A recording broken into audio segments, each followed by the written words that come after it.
Cilengkrang dan Pak Jambon juga Sukamukti, di mana Pak Haji kan berdomisili di sana. Pak Haji, bisa dijelaskan nggak sejarah tentang kondisi tersebut sehingga menjadi rawan longsor seperti hari ini? Baik, terima kasih Ananang. Saya mengucapkan terima kasih ke rekan-rekan media yang sudah memberitakan perihal beberapa bencana yang terjadi di kawasan Lembah Cilengkrang, Sungai Cilengkrang, karena kami juga selaku warga masyarakat di sana, sebetulnya bencana ini bukan hanya terjadi kali ini saja, hampir sudah setiap tahun itu pasti terjadi. Bahkan sebulan sebelumnya warga kami juga sudah mengadakan satu perbaikan karena ada longsor, Pak. Cuman yang saya merasa miris dan yang saya merasa aneh, justru ini rame ketika akses jalan menuju wisata ke arah Lembah Cilengkrang yang notabene di situ kawasan Taman Nasional Gunung Ciremai, ini yang rame ketika warga kami mengadakan kerja bakti, rereongan, membangun, membetulkan sungai dan lain sebagainya yang menggunakan anggaran dari papatungan, itu tidak ribut. Tapi kenapa ketika akses jalan menuju Lembah Cilengkrang longsor, ini malah jadi ribut? Ini yang menjadi kepikiran, apakah warga kami sudah tidak dianggap oleh pemerintah daerah Kabupaten Kuningan? Ini kan yang jadi pertanyaan. Apakah karena warga kami tidak memberikan PAD terhadap TNGC sehingga tidak jadi pantauan dari Taman Nasional Gunung Ciremai? Ini pertanyaan-pertanyaan yang timbul dari kami. Ya, makanya sebetulnya warga masyarakat kami ini orangnya tidak pernah ikut campur gitu loh. Artinya nafsi-nafsi dalam hidup. Yang penting kita nyaman, aman, terkendali, tidak terganggu, semua kebutuhan kami masih terpenuhi gitu loh anak-anak. Ya, berarti kan dulunya itu hutan seperti biasa ya Pak Haji. Di lereng itu dulunya kan struktur tanahnya layaknya hutan seperti biasa, tidak seperti sekarang. Jauh sangat jauh berbeda. Kalau dulu kan lereng di atas Cilengkrang itu pohon-pohon banyak, tanaman banyak, para petani masih menggarap lahannya. Kalau dulu indah hijau. Apalagi musim hujan, wah sejuk sekali melihat. Kalau debit airnya, selain debit air menurun Pak, apalagi sih Pak yang keluhan warga saat ini dengan kondisi sungainya apalagi? Perlu saya sampaikan dan perlu saya jelaskan bahwa debit air hari ini di aliran Sungai Cilengkrang itu sekarang sudah jauh menurun, jauh berbeda dengan dulu.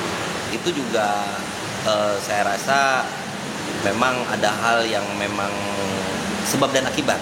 Kalau saya lihat akibat timbul kenapa debit air dari Lembah Cilengkrang itu ke wilayah kami, karena Cilengkrang itu mengairi ada beberapa desa Pak Jambon, Sukamukti, Gandasoli, dan nyampe ke Kalapa Gunung, Sidamulia juga untuk air pengairan itu nyampe Pak. Sekarang susah. Karena apa? Pengambilan debit air dari hulu yang terlalu banyak.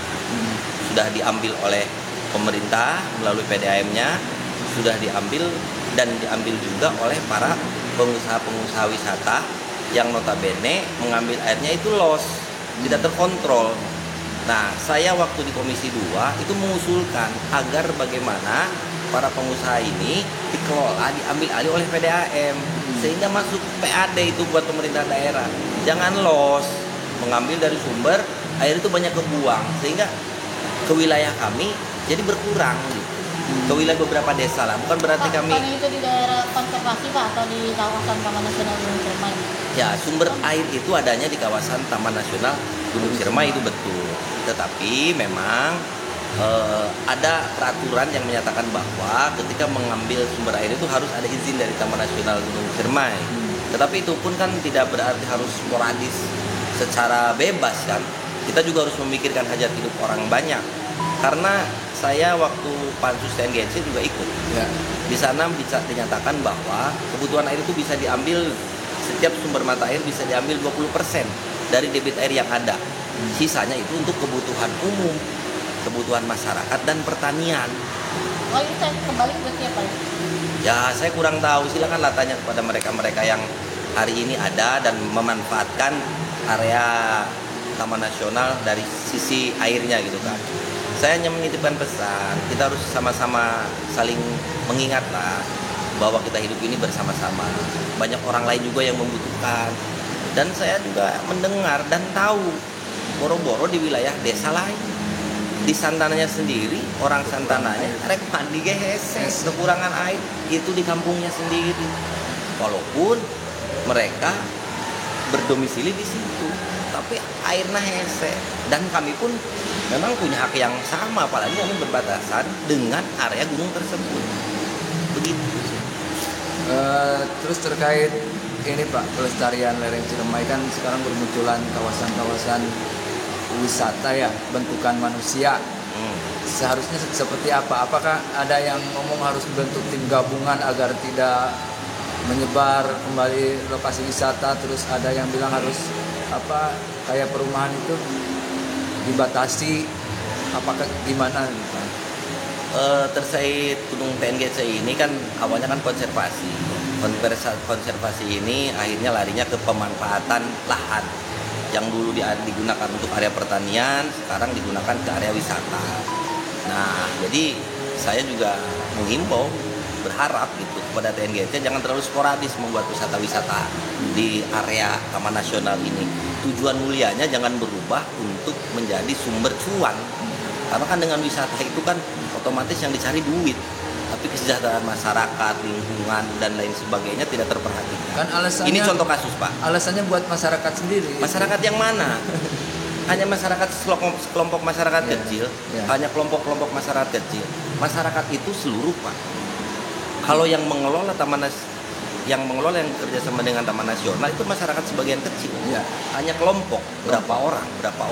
Tapi yang lain yang timbul akibat daripada terjadinya itu seluruh warga masyarakat. Termasuk yang di bawah kaki Gunung Ciremai sendiri terdampak ya. Ya pasti, itu kan akibat daripada lingkungannya. Kalau secara ekonomi tidak. Pak Nanang, silahkan survei di Desa Santana, terutama di Palutungan. Itu kehidupan ekonomi masyarakatnya sudah tidak normal. Harga-harga sekarang di lingkungan di Santana sekarang sudah tinggi. Kenapa? Sudah terpengaruh dari luar. Orang-orang yang datang ke Santana itu mereka bawa duit. Mereka berbelanja sehingga harga bahan di Palutungan itu lebih tinggi daripada harga bahan-bahan di kota. Silahkan dicek. Ini artinya daya beli masyarakat di Santana itu tidak kuat. Pendapatan nggak ada karena mereka ini bukan pemilik wisata. Ya. Harga-harga mahal sehingga mereka itu kurang pada daya belinya. Ini silahkan dicek. Ini akibat daripada kurang tertatanya pengelolaan yang dilakukan oleh di pihak-pihak tertentu yang hanya menonjolkan wisata saja tanpa memperhatikan kaidah-kaidah yang lainnya, tanpa memperhatikan efek kaidah-kaidah dan yang lain. Terima kasih Pak. Terima kasih Pak Haji atas ininya. Terima kasih. Apakah ada closing statement buat masyarakat dan juga buat pemerhati lingkungan dan yang lainnya? Saya tidak anti investasi. Saya bersyukur Kabupaten Kuningan sudah terkenal sebagai kabupaten yang wisatanya menonjol. Tapi tolong perhatikan juga analisis dampak dan lingkungan terhadap, bukan lingkungan Pak, masyarakat sekitar semuanya. Hari ini saya perhatikan sudah tiap tahun area Cilengkrang longsor tiap tahun. Hampir tahun keempat ini. Cuman masyarakat kami tidak pernah gandeng Pak. Tidak pernah ribut, tidak pernah gandeng kami selesaikan. Nah, yang kami khawatirkan hari ini adalah kami mengambil air dari sumber air di bawah Cilengkrang, di aliran Sungai Cilengkrang dari mata air itu dipergunakan oleh warga kami, warga Sukamukti, Pak Jambon, dan Dasoli, dan sebagian ada ke Kelapa Gunung ataupun ke Sidamulya itu untuk kebutuhan sehari-hari, untuk mandi, bahkan untuk minum, bahkan untuk cuci pakaian dan lain sebagainya. Dulu airnya jernih. Saya tidak berharap nanti 1-2 tahun ke depan airnya jadi bau. Tolong ini catatan penting, bagaimana caranya kembalikan kejernihan sumber mata air kami. Terima kasih Pak. Terima kasih Pak Haji. Pak Ardian Pak. Ardian.